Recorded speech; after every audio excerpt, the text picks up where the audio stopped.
I'm delighted to say that this is a program put together by Empowerment for Pandemias, learning from COVID, which is part of a European-wide Erasmus Plus program.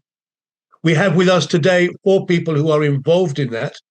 We have Caroline Field, who is a partner in PR consulting and is a lead on national resilience, and is the co-founder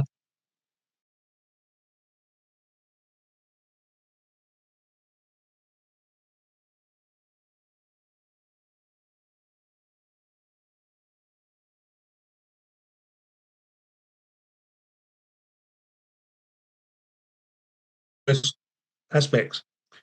We have Dr. Francesca de Bertoldi coming in from the South Tyrol Health Authority. We had hoped to have a translation facility that would allow Francesco to talk in Italian and then have that translated into English for us. That is not working, so our apologies. But Francesco, hopefully we will be able to bring you in. Francesco is a medical doctor doing his PhD at the moment, and is working on a program looking at some of the impacts and some of the policies put forward in Germany, Austria, and Italy on a multinational comparative study. And I'm delighted to say we have our old friend, Nadine. You're not an old friend, you're a friend from a long time ago, Nadine Solkowski from the University of Gloucestershire, who is one of our fellows in the ISRM and is a senior person in our own Global Urban Resilience Program. And Nadine is going to be talking about some of the empowerment for pandemia activities going on. Just to give a bit of a context, the possibility of a pandemic was not unknown. It was something that was, in many sectors, being discussed as something that was essential understanding. President Obama was talking about this back in 2016, Barack Obama, and was identifying the need to be ready for this. In the 21st century, we've had Zika, SARS, MERS, swine flu, avian flu, Ebola, all of which had the potential to become global pandemics and never quite clicked in. And then COVID came along, as we know.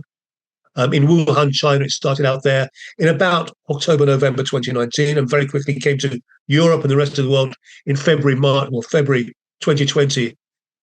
And then we saw something unprecedented. We saw a global lockdown that had never happened before, and for which there was no preparation. And within about 2 weeks, the world had moved into a new stage of this lockdown without really knowing what that meant or what the correct way of managing that was. Let's say that lasted about 2.5 years, that period of peak COVID. And there's no doubt about it that that's had impacts on us in many ways, working from home for something. The fact that we have Zoom meetings, I'd never been on a Zoom call or a webinar before COVID. I now do probably 12 or 15 a week. So what we're really looking forward to today is exploring those issues from a variety of perspectives. And what we'll be doing is asking our panelists to give a little introduction about what they do and some of the issues that they think are central to that.